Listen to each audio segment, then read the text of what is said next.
Tunnel ఘటనా స్థలాన్ని హరీష్ రావు నేతృత్వంలోని బీఆర్ఎస్ నేతల బృందంపై ఫైర్ అయ్యారు మంత్రి ఉత్తమ్ కుమార్ రెడ్డి. ఎస్ఎల్బీసీ వద్ద ప్రకృతి విపత్తు జరగడానికి కారణం ముమ్మాటికి గత ప్రభుత్వ నిర్లక్ష్యమేనని మండిపడ్డారు.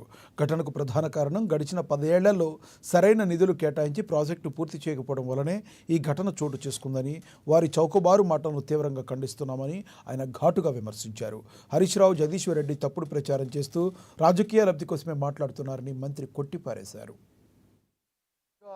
టన్నల్ యాక్సిడెంట్ కారణం గతంలో 10 ఏళ్ల పాటు బీఆర్ఎస్ ప్రభుత్వం నిర్లక్ష్యము. కనీసం వచ్చిన పెద్ద మనుషులు డీవాటరింగ్ కి పవర్ కూడా ప్రొవైడ్ చేయలేదు. ఇంకోటి ఏదో అనుమతుల గురించి, అప్రూవల్ గురించి మాట్లాడతారు.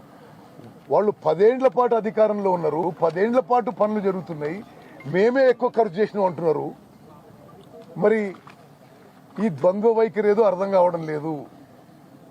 వాళ్ళు 10 ఏళ్ల పాటు ఎస్ఎల్బీసీ టనల్ అండర్ కన్స్ట్రక్షన్ ఉండగా మేమే పనులు చేయించినాం అంటున్నారు వాళ్ళు. మరి ఈరోజు మళ్ళీ ఏదో అనుమతుల గురించి మాట్లాడుతున్నారు. అన్ని అనుమతులు ఉన్నాయి, as per rules and procedures ముందుకు పోతున్నాము. మీకు కొంత విషయం చెప్పాలి, వాళ్ళ ప్రభుత్వానికి మా ప్రభుత్వానికి తేడా.